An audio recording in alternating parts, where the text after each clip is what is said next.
Thank you, Mr. Pitts. I appreciate it. Now I will introduce Kathy Fitzpatrick, and I apologize for the microphones, and I appreciate you coming up here. And I want to thank you for being a witness, too. I know there was a difficult time of scheduling. And Kathy Fitzpatrick, Deputy Assistant Secretary, Bureau of Democracy, Human Rights, and Labor in the U.S. Department of State.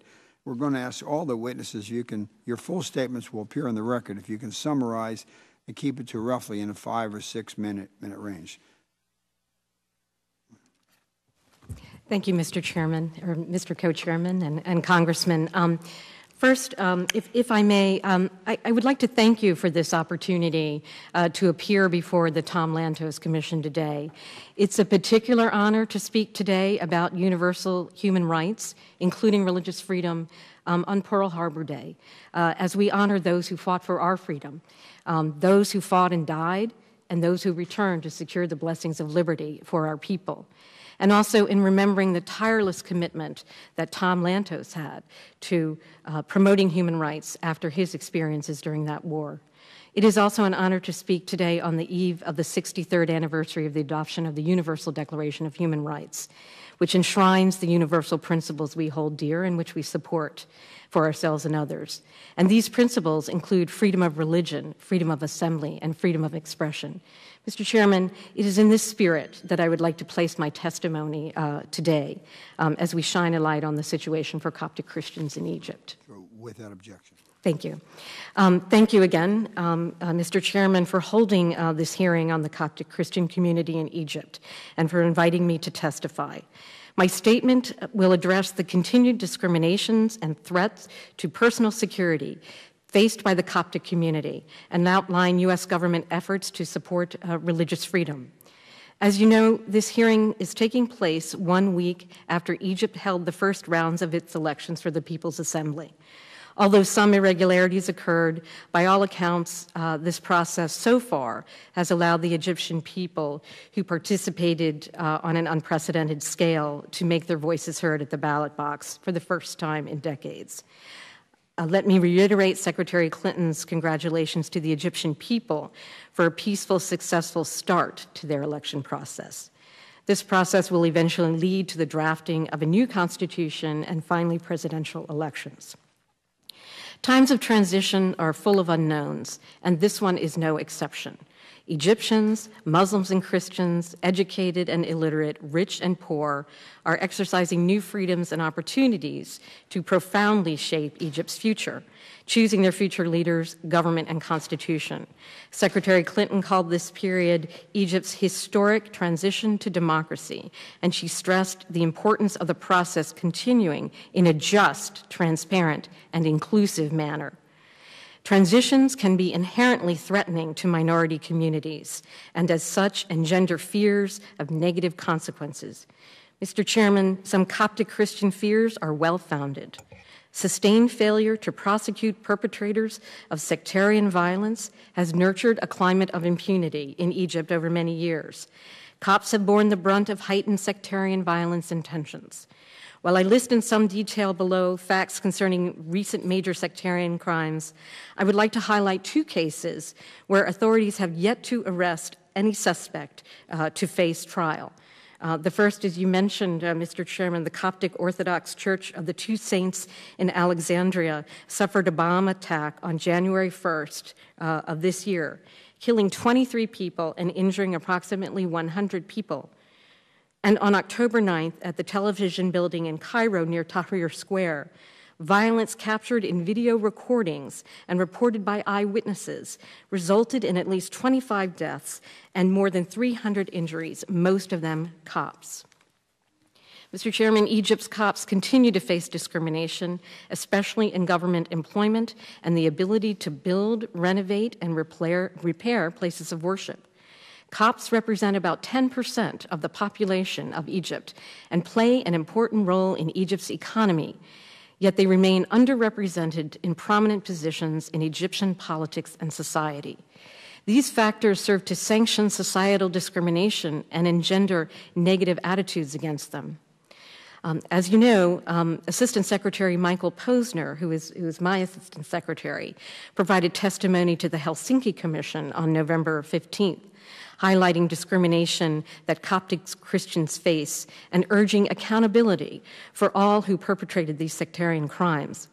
We continue to call for an end to violence and discrimination based on religion or belief, as well as an end to impunity for such crimes. While the focus of my testimony is on the situation of the Copts, I'd also like to point out that other religious minorities suffer official discrimination. Members of the Baha'i faith, which the government does not recognize, face personal and collective discrimination. The government also sometimes arrests, detains, and harasses Muslims such as Shia, Ahmadiyya, and Quranists, converts from Islam to Christianity, and members of other religious groups such as Jehovah's Witnesses and Mormons. The government of Egypt continues to refuse to recognize conversions of Muslims to Christianity or other religions. And anti-Semitism remains a problem, and Egyptian media, both state-owned and private, continue to propagate stereotypes and intolerance toward Jews. Mr. Chairman, it is also important to set this testimony on the Copts in a broader context. We support the aspirations of citizens to live in societies that guarantee freedom, including freedom of expression, assembly, and religion. These are the demands that we heard in Tahrir Square, where Copts and Muslims joined hand to protest and pray. We've heard similar demands echoing throughout the Middle East and even far beyond that region following Tahrir Square. Secretary Clinton has spoken out about the importance of religious freedom and religious tolerance in these transitions, both fundamental to human dignity and peaceful transitions to democracy. Religious freedom is a human right guaranteed by international human rights law. At the release of the State Department's report on international religious freedom in September, Secretary Clinton emphasized the role that religious freedom and tolerance play in building stable and harmonious societies. And she said, when societies fail to take steps to denounce religious bigotry, and curb discrimination based on religious identity, they embolden extremists and fuel sectarian strife. And the reverse is also true, she said. When governments respect religious freedom, when they work with civil society to promote mutual respect, or when they prosecute acts of violence against members of religious minorities, they can help turn down the temperature. Mr. Chairman, in this context, I'd like to note that the frequency and severity of sectarian incidents in Egypt are profoundly disturbing. In January 2010, gunmen attacked the Nag Hammadi Church in Upper Egypt, killing 7 people. My assistant secretary that I mentioned was there soon after that and called for accountability for the attack on behalf of the United States. One suspect, Hammam al-Kamouni, was tried under the emergency law in a state security court and convicted on January 16th and executed on October 10th. Although that court acquitted the other 2 defendants, Egypt's official news agency announced on November 14th that both men will be retried on December 19th in the higher emergency state security court for premeditated murder and terrorism. While we applaud the pursuit of accountability in this case, although we would prefer that these crimes be dealt with in civilian courts, which has been consistent with our policy.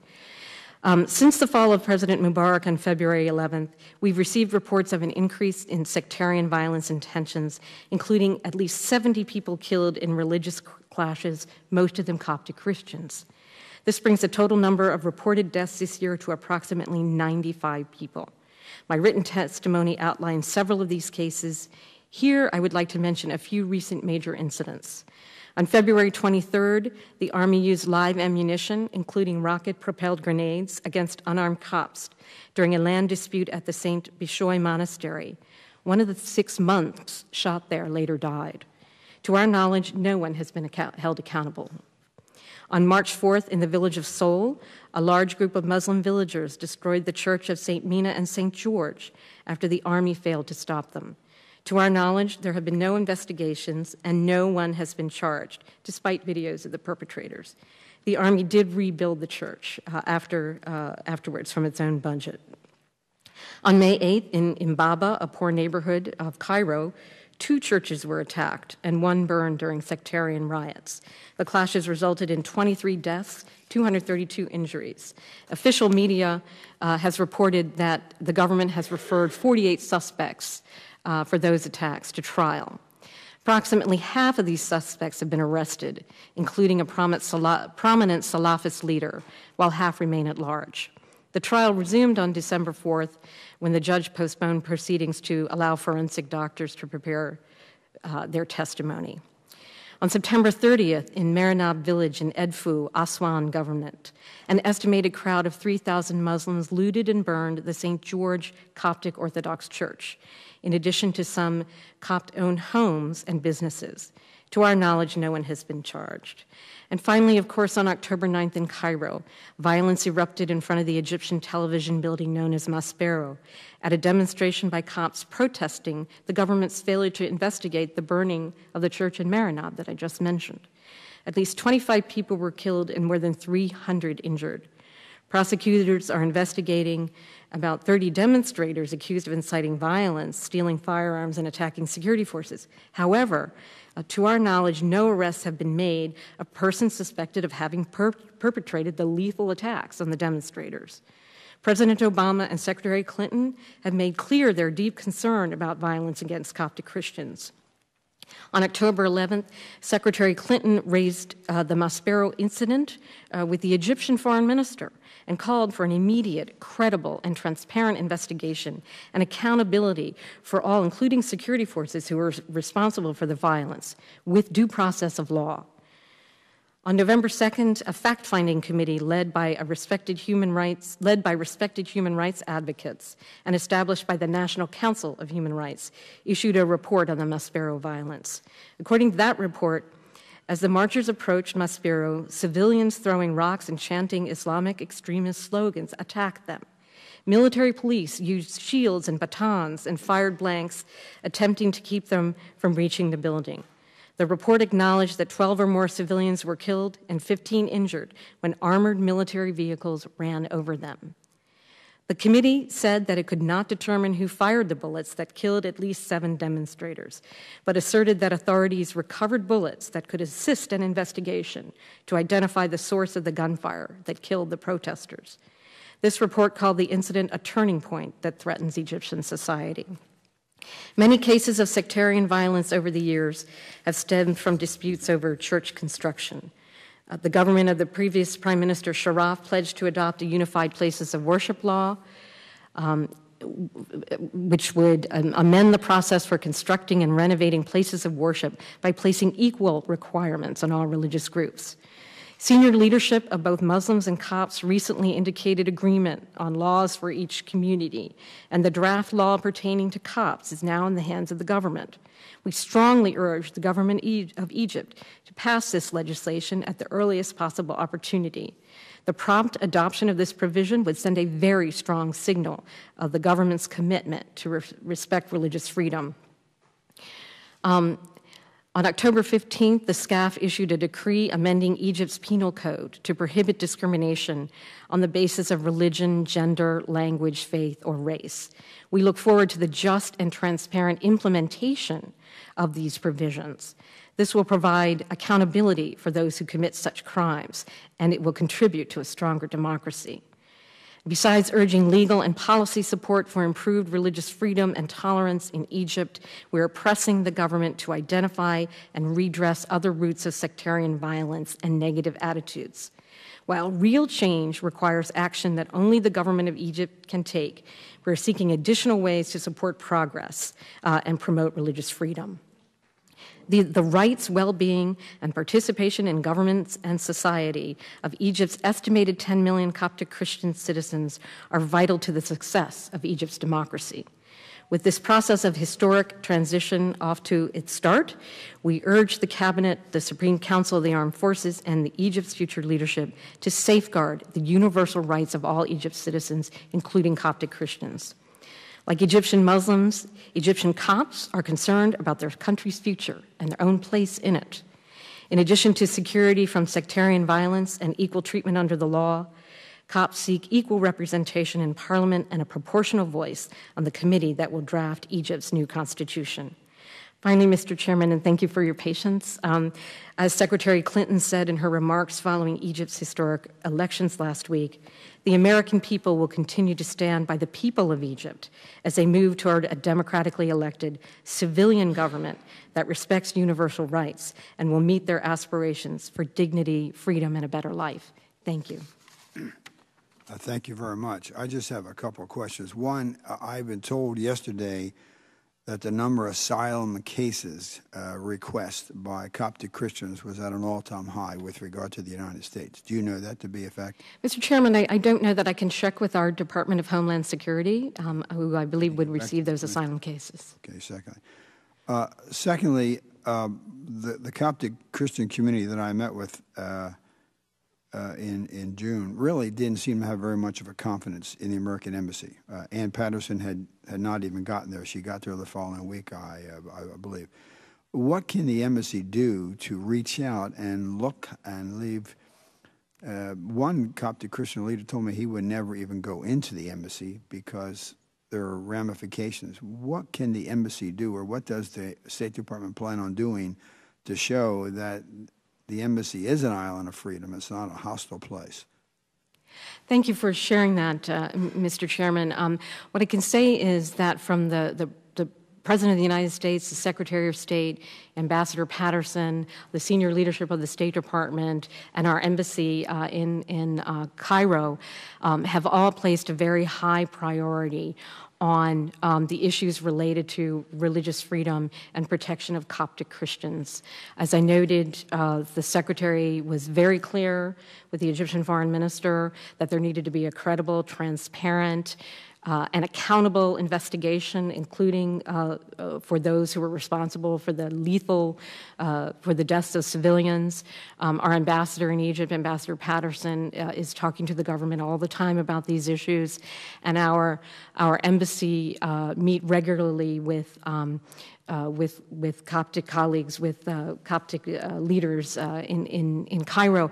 And in addition, here in Washington, we also are engaged in discussions with our Coptic community here in the United States. Just a few weeks ago, Assistant Secretary Posner and Ambassador at Large for International Religious Freedom, Susan Johnson Cook, met with a group of Coptic Christians here in the United States.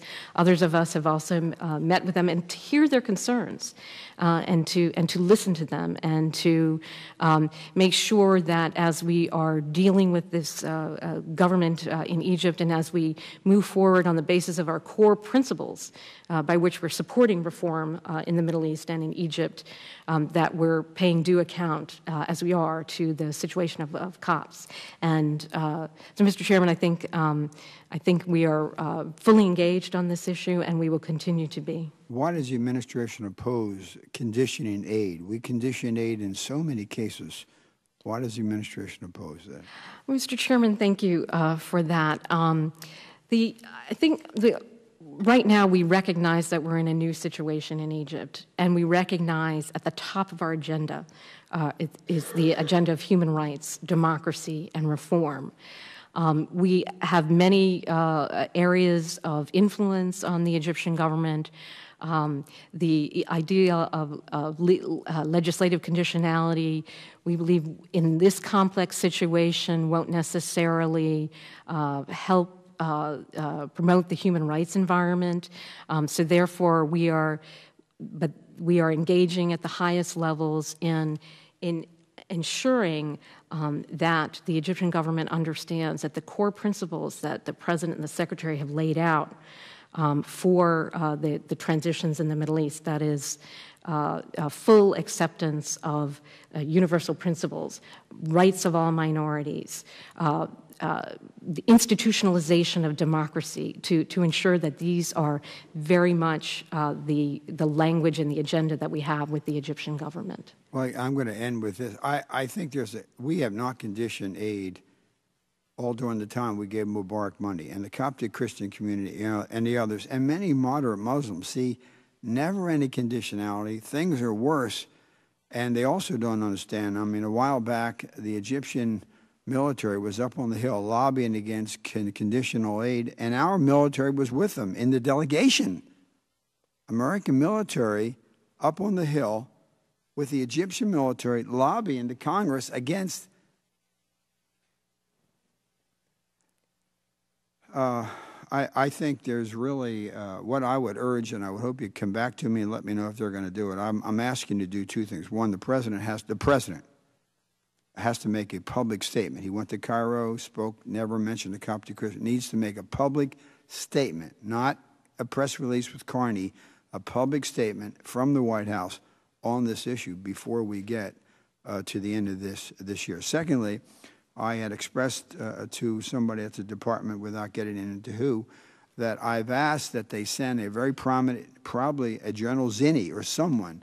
Our military has a better relationship with the Egyptian government than the State Department, quite frankly, and find some general who had been friends with, and I think General Zinni was head of CENTCOM, somebody like, to go over to be not a special envoy, we don't have to call him anything particular, but to really represent the President and the Secretary of State on what we expect and how we're going to hold them. It can be done privately, but the public statement by the President needs to be public. It can't be private. It's like when I was running for office, people would say, I'm really for you, but now how much can I give you without having my name connected to your campaign? They didn't want to be identified. We want people to identify publicly the President, but General Zinni or someone like that should be sent over to advocate for the administration privately to tell them this is what we expect. Thank you for your testimony, Mr. McGovern. Yeah, thank you. I'll be brief. I just want to kind of echo what Mr. Wolf just said. You know, I appreciate the fact that things are unfolding in Egypt, and that some things are complex, but there are some things that are not complex, and that is when people's human rights are being violated, and I believe that it is appropriate to condition military aid, in particular, to countries that are not respecting the Universal Declaration of Human Rights and that are discriminating and violating the rights of certain groups within their country. And so, you know, I think a message to the emerging Egyptian government is that you have a very impatient United States Congress. You know, and if you want no conditionality, the simple thing to do is to respect the religious freedom and the freedoms of all people in the country. And my guess is that at some point, when there's a foreign aid bill that works its way to the floor, that there will be a group of members that will, you know, if things don't improve, that will seek to condition aid. The question I have is, I mean, you've obviously, the administration has raised the issue of the Coptic Christians and other issues, human rights issues, to the Supreme Council of the Armed Forces.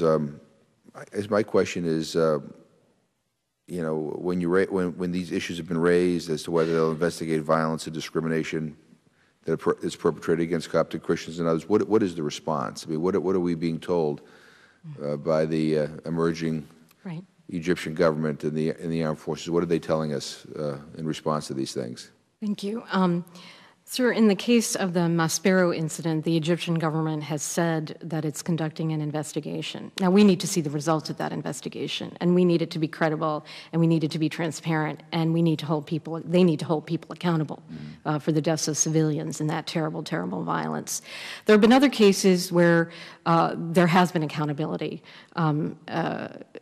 There are cases where there's not been, but I did mention a couple of ones with the Nag Hammadi Church last January 10th. There was a trial, and one person was convicted and actually executed, and then the others were acquitted in that first trial, but then they're being retried, albeit in the state emergency courts, in the military courts, and we have said consistently to the SCAF that all trials of civilians must be in civilian courts. I mean, this is the essence of due process. But the fact that they're holding them accountable is something that we think is useful.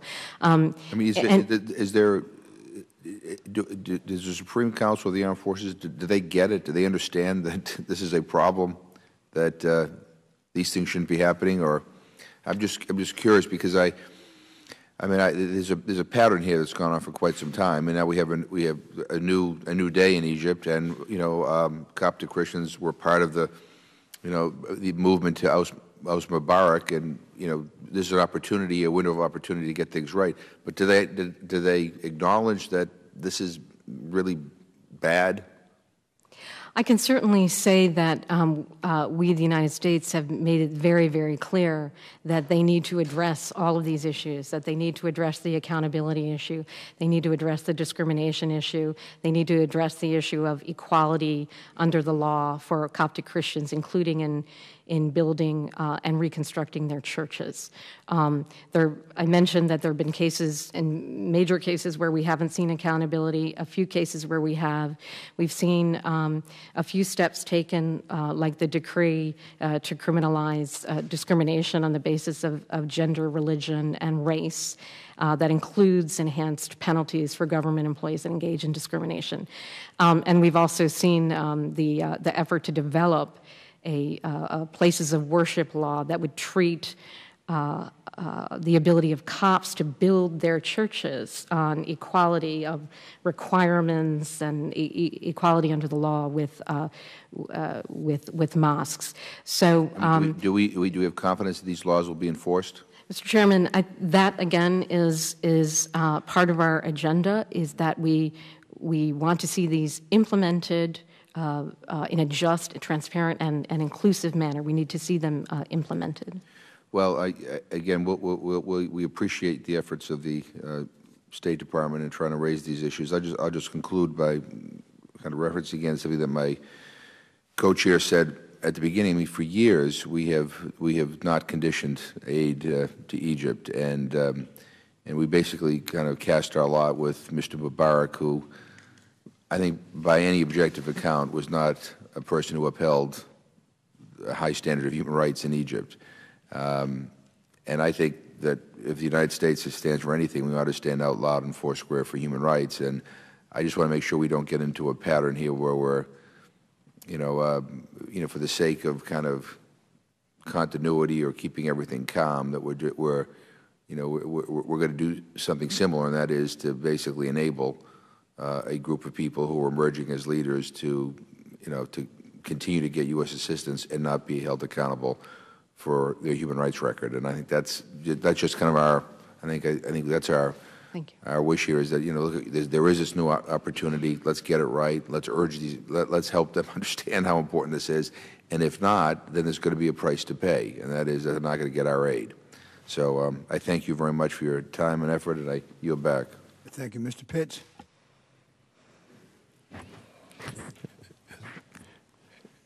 Thank you, Mr. Chairman. Madam Secretary, at the hearing, the Helsinki hearing last month, I asked Secretary Posner to elaborate on actions,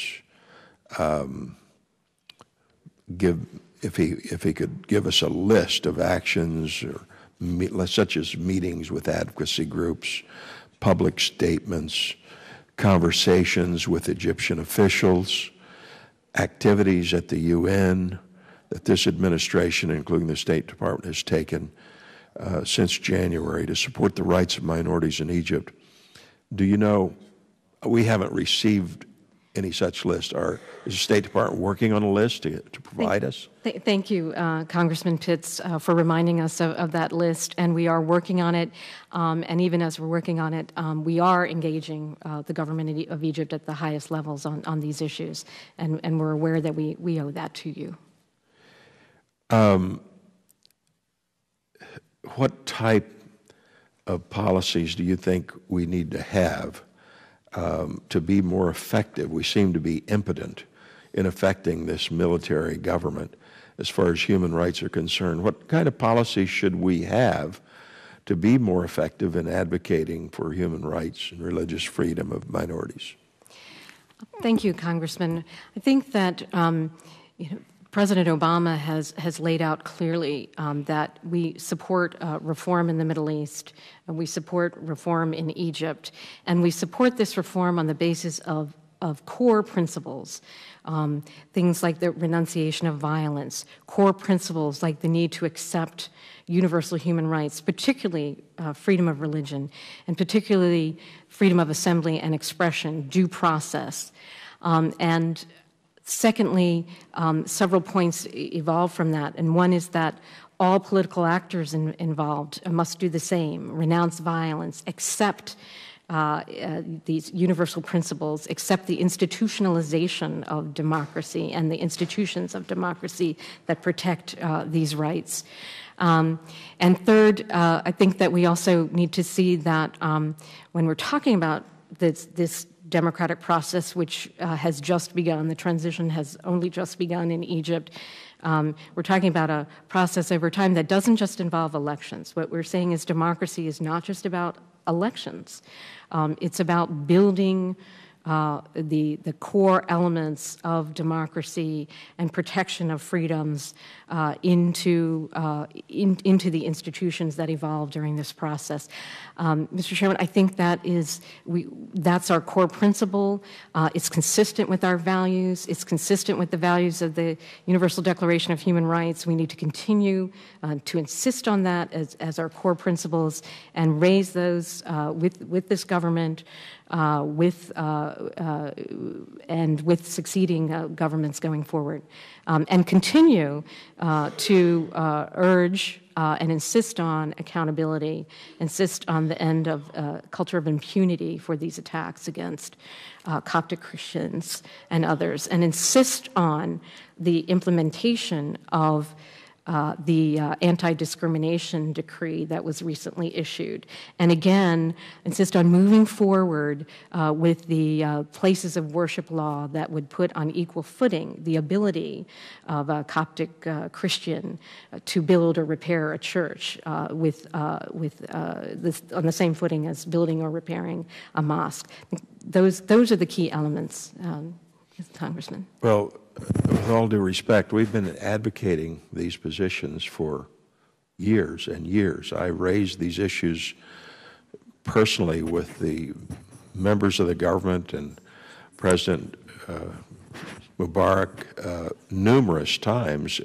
We seem to be ineffective in getting much change to these policies. How does general support of general policies, which has not resulted in diminished violence against minorities, going to be more effective than conditioning support?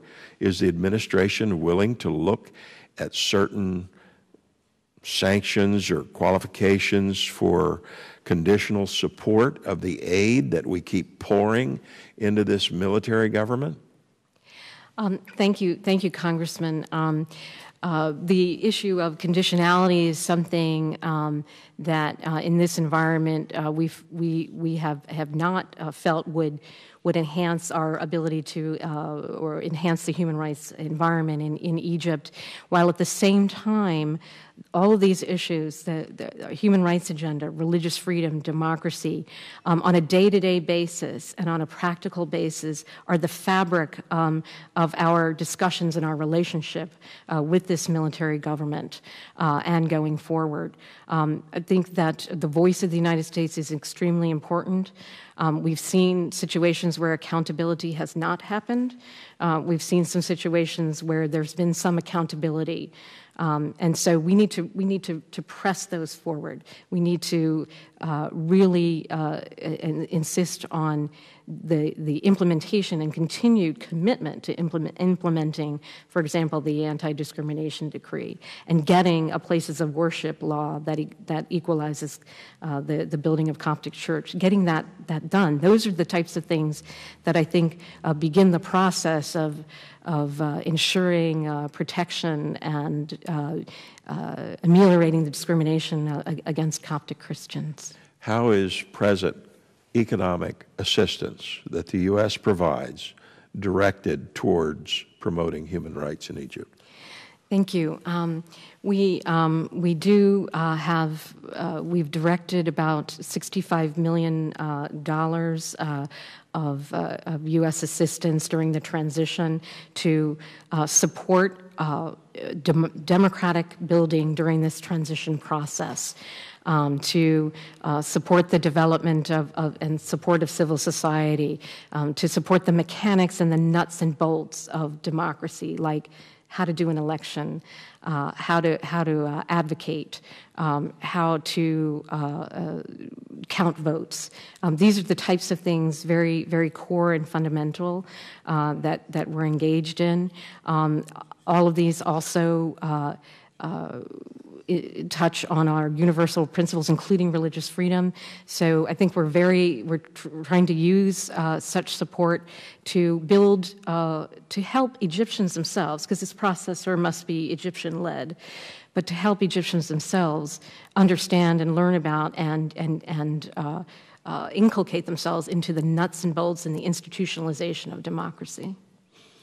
Thank you. I would appreciate your reminding Secretary Posner and the State Department to please provide the Commission, us with the actions taken, especially since the October 9th incident when the military directly attacked and killed Egyptian citizens, to press the Egyptian government for a more transparent investigation and to prosecute those who are actually responsible for the murders of citizens. Thank you, Mr. Chairman.